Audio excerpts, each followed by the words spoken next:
Paradise means something special to everyone, whether it's a place, a time, or a dream. However you define paradise, it's the last place you expect to lose your life. 50-year-old Jean Hanlon found her corner of paradise in the idyllic island of Crete. But on March the 9th, 2009, she mysteriously disappeared. What do you mean she's missing? How can this be? Why is she missing? Her body was found washed up in the harbour of Heraklion, the last place that she'd spoken to anyone. If she's ended up in Heraklion, if she was in Heraklion, it was all last minute. She would have had to have had the means to get back, because having made that commitment to do the babysitting the following day. Her 3 sons were determined to find the truth about their mum. We thought it was suspicious. We just weren't happy that she just simply drowned. So they turned detectives to get the answers they needed. We had to investigate. We had to always think of questions, write out conclusions or assumptions or scenarios of what could have happened to make the Greeks listen. She could have maybe received a blow that knocked her unconscious. Someone has caused this death. What they uncovered was a trail of suspicion and lies. Can't believe it. He asked me for money. I think somebody's covering for somebody. Why would someone want to fake an alibi? Someone's responsible for trying to hide her body in the water. Someone did it. Who did it? It was just heartbreaking.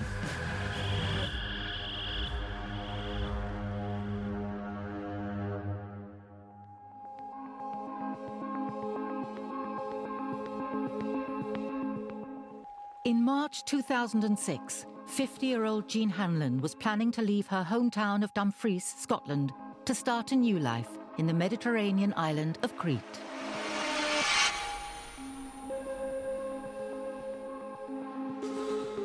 She gave up her job as a secretary in a hospital and left behind her 3 sons, Michael, David, and Robert, who'd all grown up and moved out.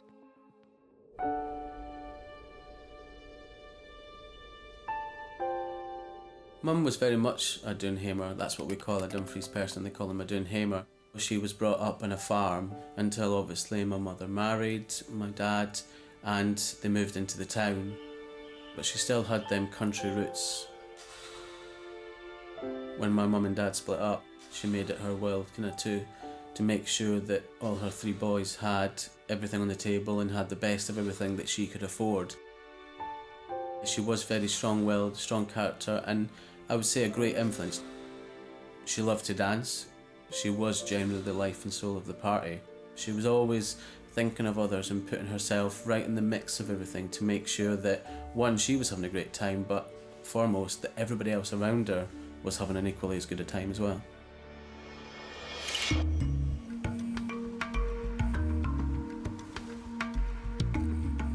My mum hadn't been abroad. I think her first holiday was when she was 40.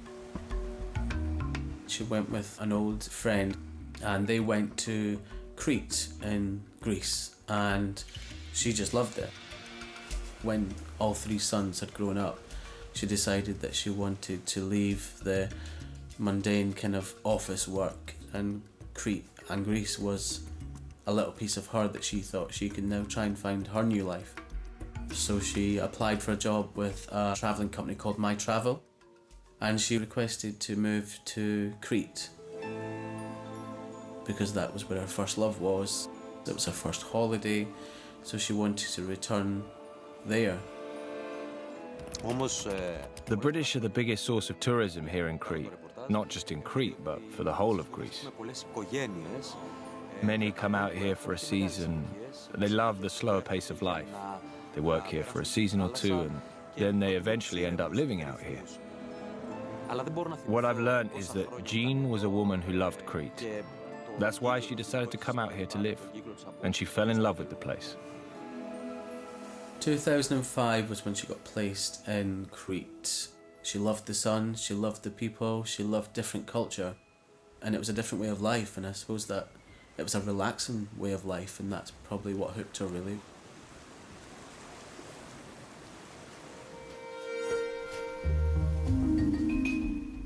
working in Crete for 3 consecutive seasons, Jean Hanlon decided to open a new chapter in her life and make the permanent move to paradise. She had a lovely home back in Dumfries. She had a full-time job, great money, but you know, something was missing for her, and that something happened to be in Greece. And she obviously by this point had a really good mixture of friends from both the Greeks down in Katogoves, which is the kind of fresher hip place where her apartment was, but she also had this part where she went up into the old town and made friends with a lot of the older Greeks.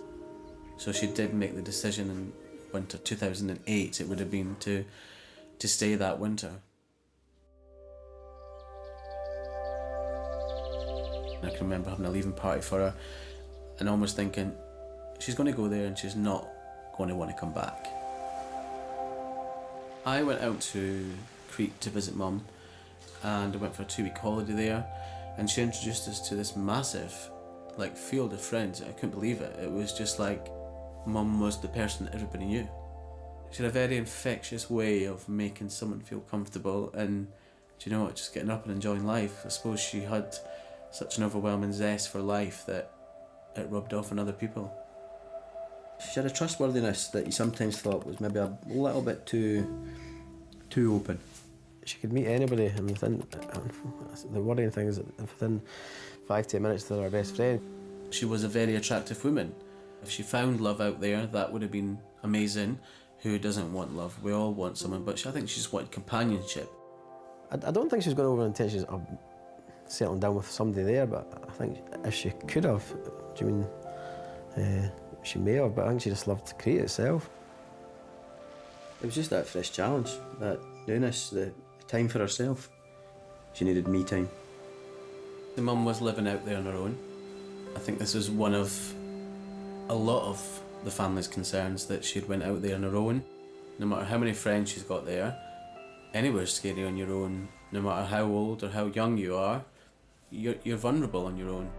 On the 11th of March 2009, Jean's family's concerns became a reality when news she'd gone missing reached them in the UK. The police had been round to advise us and tell us that our mum was missing, and I was just I was a bit like my mum, I was a bit like a drama queen. I almost felt a gut-wrench and feeling that something was wrong. And it was bizarre because my workmates were like, oh, calm down. I was just like, well, she's been missing for 2.5 days and only just found out, only just spoke to her on Sunday. She's 53-year-old, you know, where is she? It was horrible, and especially being so far away. What do you mean she's missing? How can this be? Why is she missing? I knew straight away. She was just a shell of what she was.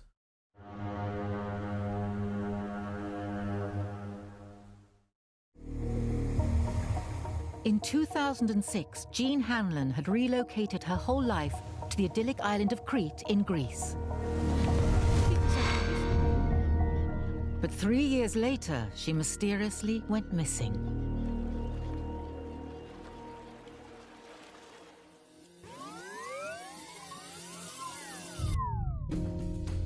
Referring back to her diary, she had given us a detailed entry up until the morning that happened to be her last morning. Monday, the 9th of March. Was wakened in the night by the thunder, up at 8, got bed changed and washing done. She was set to go and look after this child, and one thing Mum was, she was very loyal, so when she said she was going to do something, she would do it. She had, from what we'd found out on Facebook and obviously her diary, and also speaking to people that had obviously met her on the Monday morning, she had been woken up by thunder, so she had a bit of an early start. She had been packing her bags the night before for her stay over at this household. She had done a walk, almost like a U, around the Govies, our local area.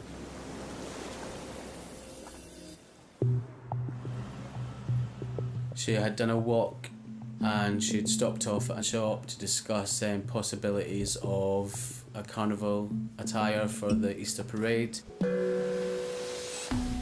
She stopped off at a local cafe and spoke with a fellow Scottish woman, Anne Mack. She would always bump into someone. It's very easy because of the small community size of that village.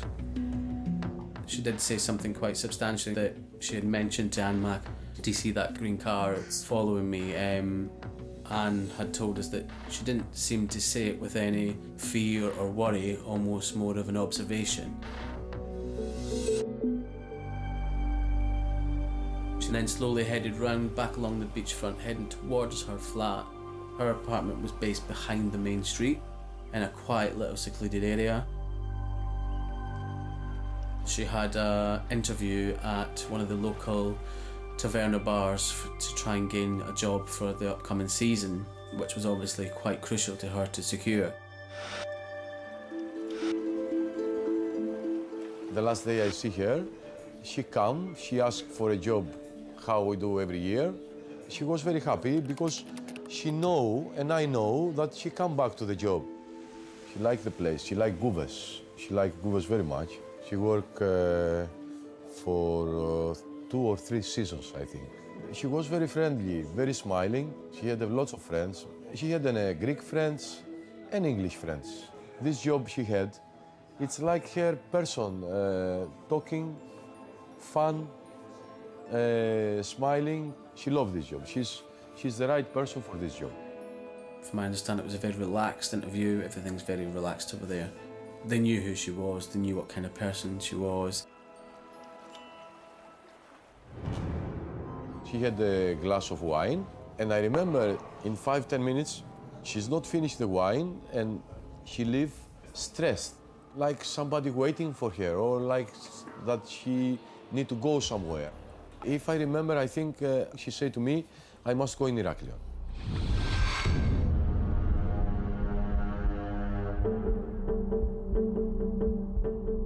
What happened after that? Did she go home and get changed?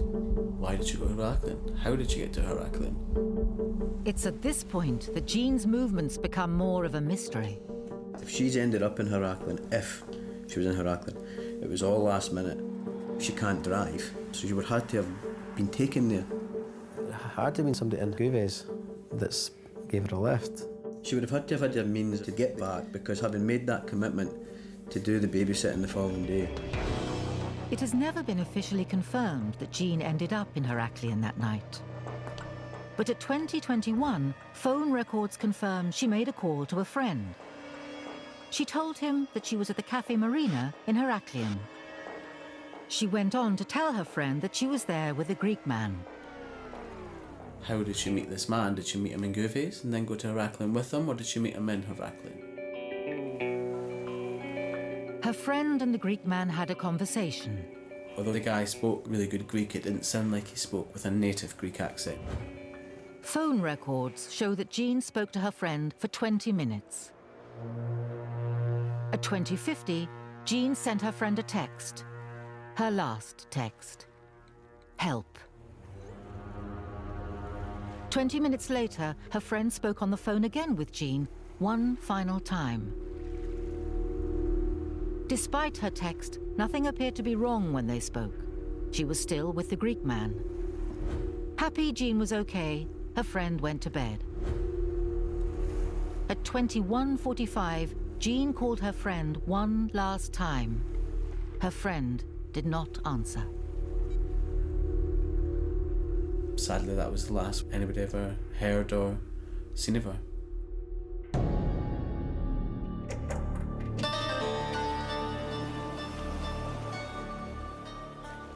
When she didn't turn up the next morning to look after the child that she was supposed to look after, that raised suspicion. They went to report it to the police and they said, well, she's an adult, so we can't really do anything until 48 hours later. I knew straight away.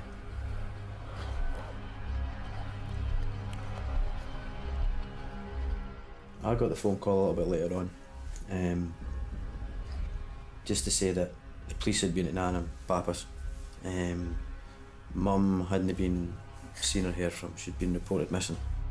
At this point, we were hopeful that it was just something stupid, you know? She'd lost her phone or something, or she just went somewhere.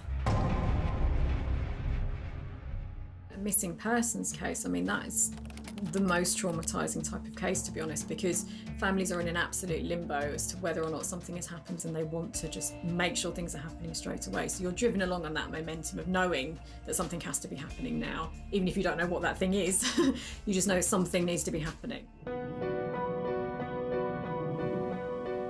We'd all arranged to go out there. There was no second thinking about that, really, because we all felt helpless. We couldn't do anything. We were very adamant we were going to go out there and find her. After 48 hours, Jean Hanlon was still missing. Her 3 boys headed out to Crete to join the search with her small community of friends from Gouves. I think everyone's instinct is to want to go out there, to be as close to they can be to their lost loved one. They're going to want to create publicity as quickly as they can, playing that active role, being that investigator, doing the job of the police, and they'll do that for as long as it takes. So in those cases particularly, I think families drop everything and get straight out to the country to find the person, to hopefully find the person. We're probably not the closest of brothers. We'd never been abroad together, on a plane together. And there was just something quite powerful about all meeting there. And we all just kind of broke down. I can't really remember a lot of the flight. I remember us just kind of sitting in silence of the fear of the unknown, really.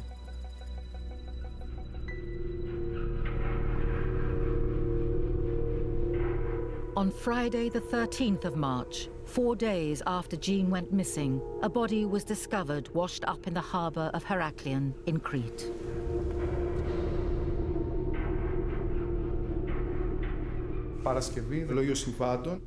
At 1820, a private citizen informed us that they'd seen an unknown body in the water, 100 meters northwest of the Koulis fortress, on the outer side of the North Jetty. In the past, there had been a couple of incidents of bodies being found in the port. This doesn't mean that the incidents were a result of foul play or even took place in the port. Very often, the port becomes a receiver due to the currents or just because of bad weather, and they just end up here.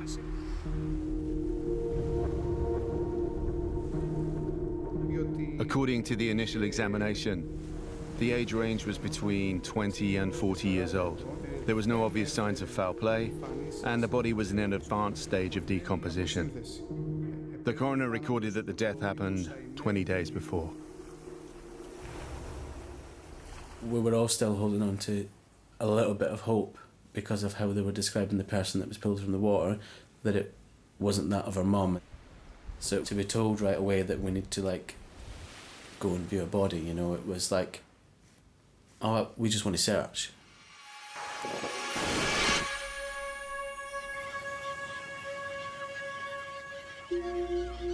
The 3 brothers were immediately taken to the morgue to identify the body. When we first took us into the morgue to view the body, they showed us a table of Mum's clothes, and I could tell by the clothes that they were hers. They didn't prepare us for what we were going to see. They didn't say it was going to be nice, but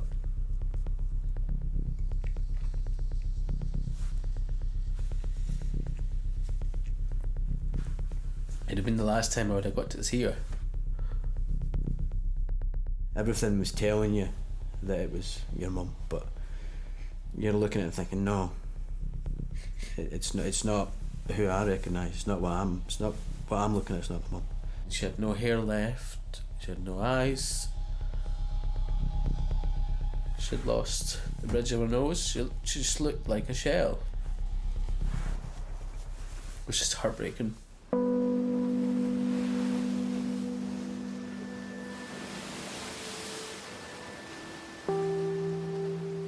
Families can frankly see their loved ones in terrible states in some foreign countries where refrigeration standards and other standards and just generally cultural standards are just very different.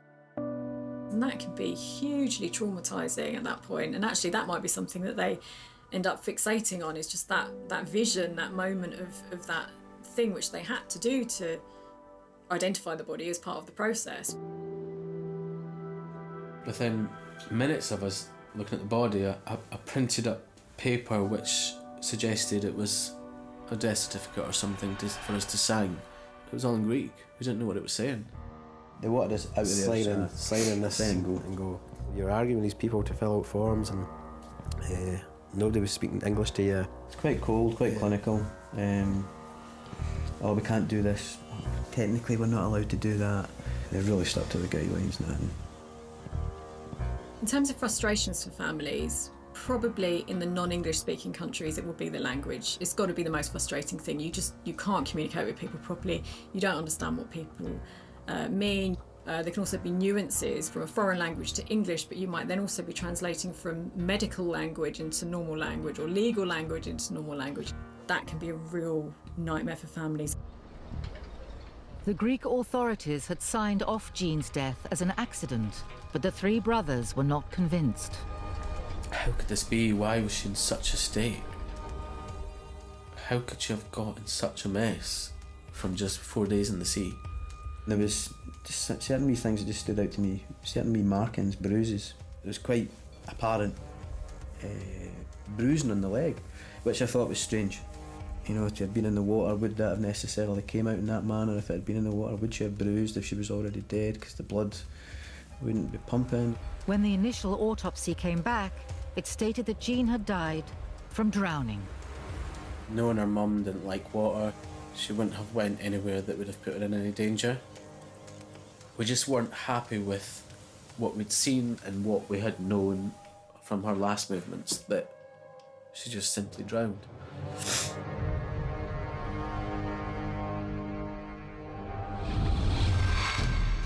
We were almost automatically going into investigation mode.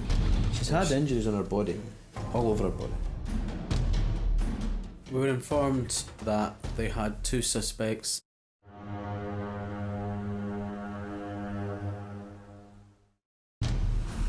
On the 9th of March 2009, Jean Hanlon mysteriously went missing. 4 days later, her body was discovered washed up in the harbour of Heraklion, Crete. When the body was sent to the coroner for investigation, the first evaluation was that it was drowning. From all the coroner's investigation, there wasn't any sign anywhere of foul play, in the sense that someone had hit her, that someone had killed her. I mean, there was nothing to indicate this.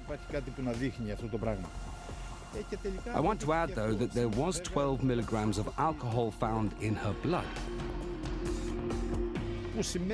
I can't exclude the scenario that she was here at the harbour and walked around, and because of the alcohol in her system, got dizzy and fell in. We thought it was suspicious. Knowing her mum didn't like water, she wouldn't have went anywhere that would have put her in any danger. We just weren't happy with what we'd seen and what we had known from her last movements, that she just simply drowned. Very often, I would say 99% of cases, the family's instinct about what happened is true, and authorities should take that quite seriously. If something doesn't feel right for the family about that situation, it probably isn't right. We were almost automatically going into investigation mode. We started trying to piece things together and go over everything. Went to the flat, went to where she was found, and then just tried to think logistically about, well, if she was pulled out the port there, how can that happen? We'd noticed certain markings on the toes of our boots, like they'd been scraped off. The scrapes were because she was in the sea. Some scrapes occur either by hitting rocks or because of the waves. These are normal.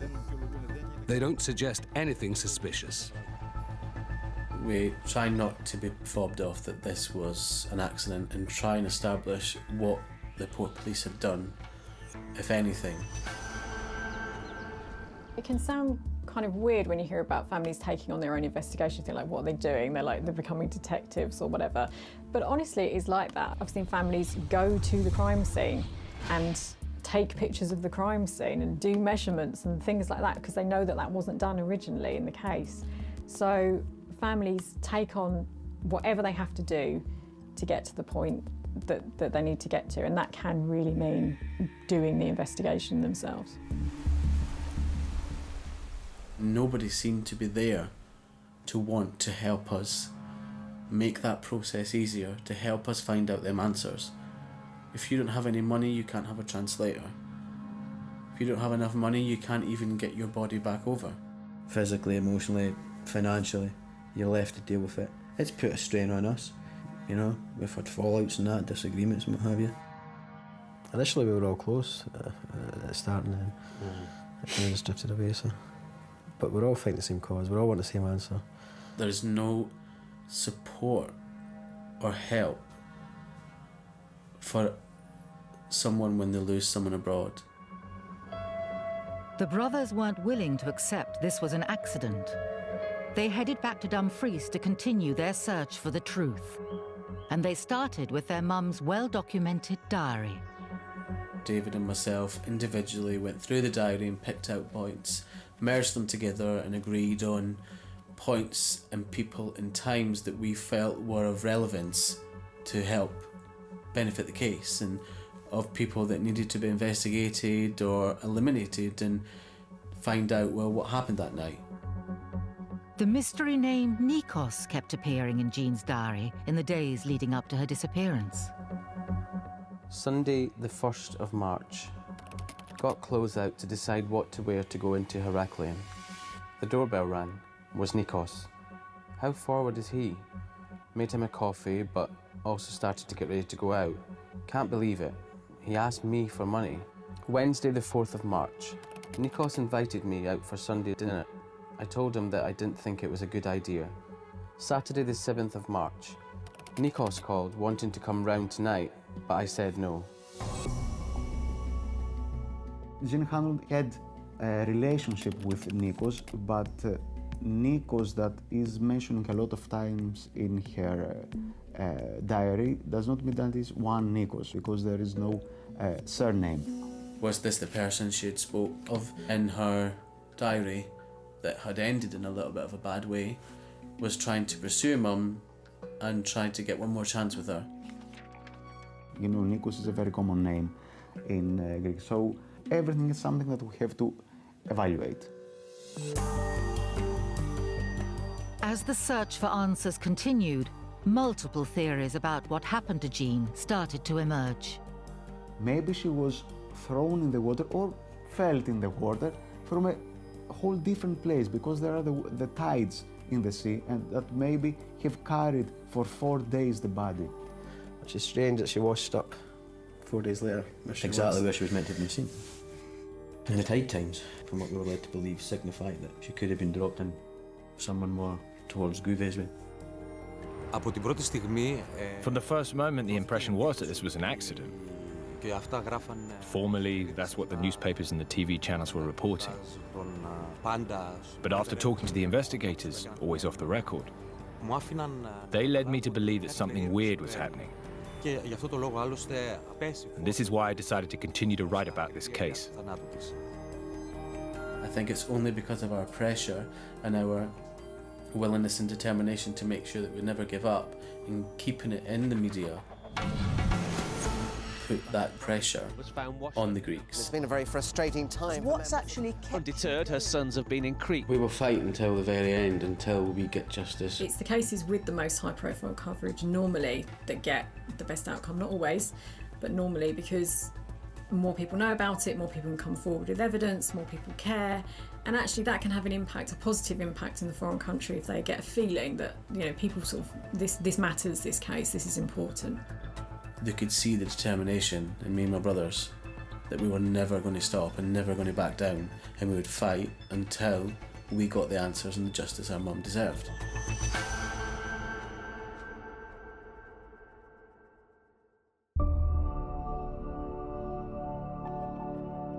On the 12th of December 2009, 9 months after Jean's body was found, the coroner revealed some startling results from a second post-mortem.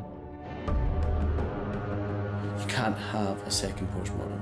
Our mother had been buried, so how can you have a second post-mortem? The coroner discovered an injury on the neck that he was certain was caused by a fall, and that was the cause of death.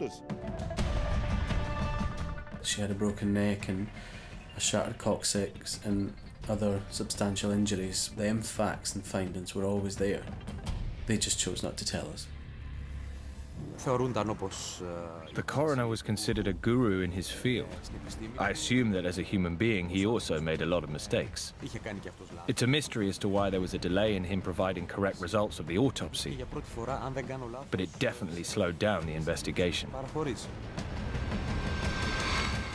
She's had injuries on her body, all over her body. Some of Her coccyx, tailbone, the back of the head. Back of the head. A bit suspicious. She had injuries which would confirm that she was dead before she went in the water, so in fact she didn't drown. These new findings opened up more theories as to how Jean ended up dead in the water that night. She could have maybe received a blow that had knocked her unconscious. She then could have got knocked off of rocks or whatever, and that which could have broken the neck or that. But if it is by intention or it's not by intention, there is a death, and someone has caused this death.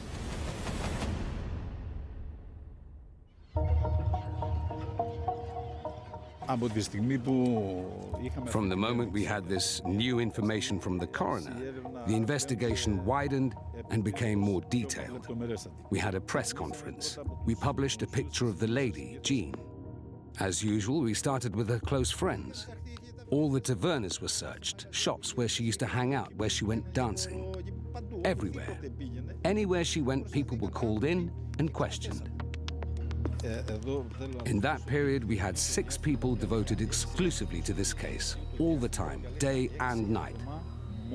They weren't investigating anything else.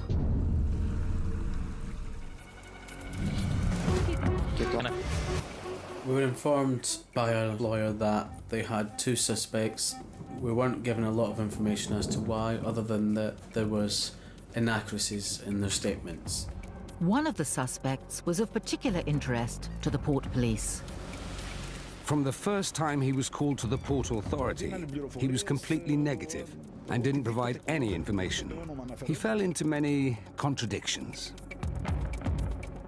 So he tried to make a false alibi, then tried to get someone to create an alibi for him and change it, which obviously raised alarm bells to us to think, well, why would someone want to fake an alibi and change someone else's?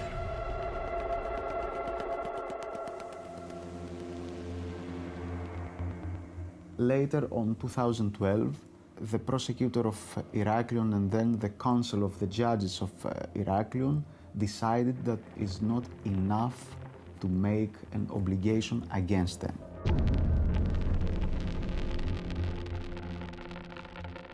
They were released, so they were no longer suspects. I think what people don't fully appreciate as well is the roller coaster that the family will go through. Often there can be suspects that come into the picture, come out of the picture, there may even be a trial, and actually it turned out that that person didn't do it and that the evidence wasn't there, and that still leaves lots of questions unanswered for the family, and they've got to start the journey all over again. All those different emotions and the ups and downs of where that family is at all those different points is just horrendous for them. And again, that will be something that they just get swept along on. They'll just have to go through those ups and downs. We'd fought so hard. If this was it now, and it took us that long to get into that point, what can we do now?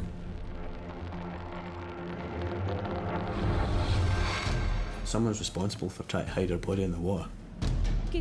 We've done the tactful approach, we've done the nice approach. The case had been reopened, which was amazing.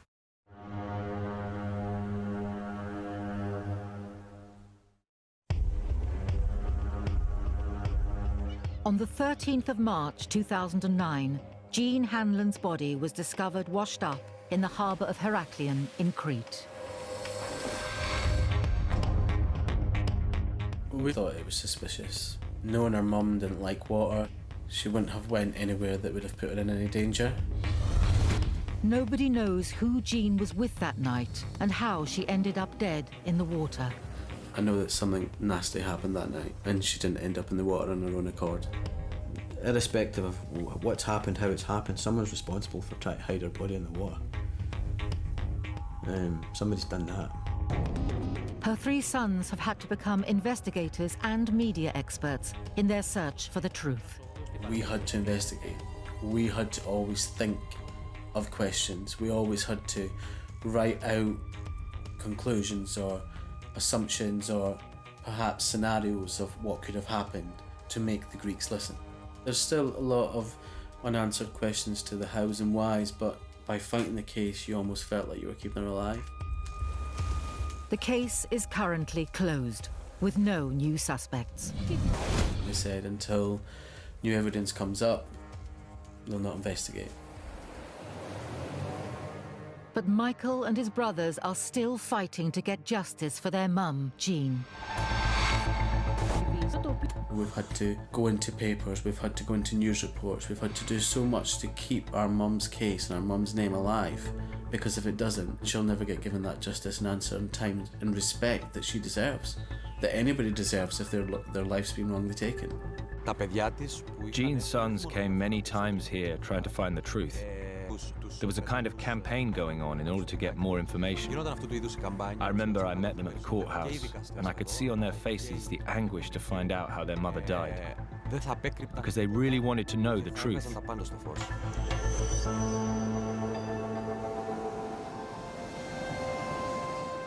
Getting the media involved, whether it's in this country, but particularly if you can get the media involved in the foreign country, that no doubt puts pressure on the authorities to think that this case is a case that they need to take note of, to try and get some answers, to try and get involved. In 2014, I was invited to appear on their equivalent of a Oprah Winfrey show. Κοντά στην ηλικία της μητέρας σου. Unfortunately. And had a 50-minute live TV interview where they wanted to do a new appeal and help us and help maybe refresh someone's memory and also get our point across that we don't have any trouble or quarrels with Greece, you know. We love Greece because our mum loved it. We have an anger and a frustration with the system and the lack of communication between Greece and the UK and the lack of support for our country to help a British resident when someone dies abroad. While Michael was fighting to get his mum's case reopened, he also campaigned with other charities to get support to help families of victims. During one of these demonstrations, he met with the Greek ambassador. That guy shook my hand and emotionally gave me his promise that he would make sure he sent the official letters to give them pressure to say, you need to open this case. You need to give this family the answers. Now, you've been searching for answers for 6 years. What's actually kept you going after the Greek authorities closed the case? The Greek authorities may reopen the case because, along with the family and our lawyer, we have highlighted notes and evidence that was always in Mum's case from day one, and just reiterated and bolded it, the fact that whether someone killed her on purpose or by accident, someone put her dead body into the water. And with all that evidence, it's went through 2 prosecutors who have now unofficially said that yes, they can see that the case should never have been closed. 6 years after the death of their mother, Michael and his brothers finally got the news they had been campaigning for. The case had been reopened, which was amazing, you know. It was like all this hard work had paid off. Now it was getting the full investigation. It was going to be handed to a police department that actually deal with homicides. Justice for Jean, that is what her family says, and that's what we want. And justice is not only to find who did it and punish him. Justice for Jean is to find what has happened.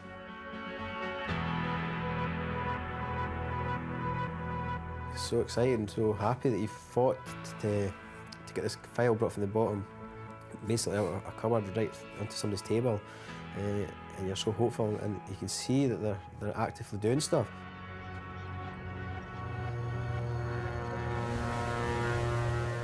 But I was being asked to find witnesses I was being asked to find contact details of witnesses, people who had been deported. It's not my job to do that. I'm not a policeman. So again, it wasn't given as much confidence or hope that they were taking this seriously and putting in the time and dedication that that case deserved. Sadly, within a month, it was filed again. Within a month, I thought, how can they have possibly done a full investigation in a month? Up here, and then all of a sudden it's like kerplunk, somebody that comes along, pulls the wee pin out, and it's right back down, you're back to square one again. There was no evidence that wasn't used. I wish there was. We always began with the assumption that something happened. But that doesn't mean it had, right? We had no indication from no one and nowhere that there had been foul play. I mean, I believe whatever happened, it didn't happen intentionally. I mean, I could never in my heart of hearts think why anybody would want to harm anybody, never mind kill someone. So, and I don't know of any motive or reason why someone would want to kill her mum. So, perhaps it was a freak of nature accident that someone's tried to cover up. The fact is that a person was with Jean that night. Of course, we don't know if that person was the one that caused her death or something else happened. And within these years, no one has appeared, at least to say, yes, I was with Jean that night and I left her. I'm not going to say whether it was an accident or a crime. We report the facts. The only thing I can say is that it was a strange death, which despite the many years that have passed, I haven't forgotten.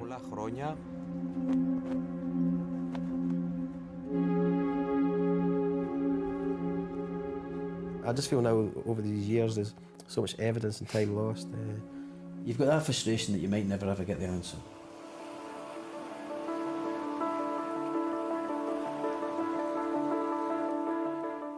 A lot of people just wanted us to leave it, you know, she's gone, let her rest, you know, but she was never going to rest.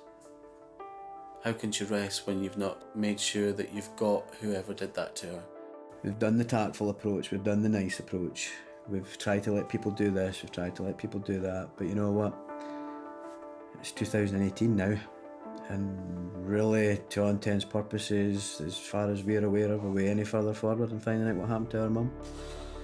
It's not necessarily justice in the sense that we would sort of think of it. It's more, I think, answers about what happened and how. And it's not even necessarily who or why. They just want some kind of conclusion to all the questions that are in their head. And it's always the families that have those unanswered cases, or it's a suspicious death and it's not a murder. They're always the families that suffer the most. We will fight and we'll fight and we will keep going. But at the same time, there is a horrifying, heartbreaking realisation that time is passing on. You know, it's coming up to 9 years. What happens if we never find justice? Families will fight for years to prove what they thought happened, and all I could say to those sorts of families is to keep going, because we have instances of families that have done that for years and finally got the right answers and finally got the outcome that they needed and got the true answer. But that's only come from them pushing it for years and years and years and not giving up. A lot of people have suggested to us many a time, you just have to get on with your life, boys, you know, you have to move on. It's like, well, we are getting on with our own lives, you know, but our mum was our life. You can't just turn it off. She's not a light switch you can just flick and that's it, it's gone.